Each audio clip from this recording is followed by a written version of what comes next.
বাংলাদেশ ক্রিকেটের পোস্টার বয় সাকিব আল হাসান। মাঠ এবং মাঠের বাইরে সবসময় আলোচনাতেই থাকেন তিনি। এবার আরও একবার মাঠের বাইরের ঘটনায় আলোচনায় আসলেন বিশ্বসেরা এই অলরাউন্ডার। সেলফি তুলতে থাকায় ভক্তকে চড় মারতে গেলেন সাকিব আল হাসান।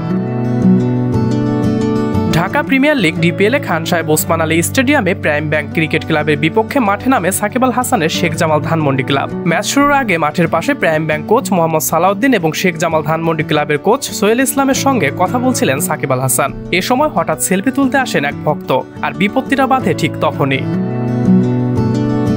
প্রথমবার সেলফি তুলতে আসা সেই ভক্তকে মানা করছিলেন সাকিব আল হাসান, তবে তার কথা শোনেননি সেই ভক্ত। আবারও সেলফি তুলতে চাইলে মেজাজ হারান সাবেক এই টাইগার অধিনায়ক। তেরে গিয়ে সেই ভক্তের মোবাইল কেড়ে নেওয়ার চেষ্টা করেন সাকিব, সেই সঙ্গে ভক্তকে চড় মারতে যান। অবশ্য পরে চড় না মেরে সেই ভক্তকে মাঠ থেকে বের করে দেন তিনি। আর এই ঘটনাটি বর্তমানে সোশ্যাল মিডিয়ায় ব্যাপক ভাইরাল হয়েছে।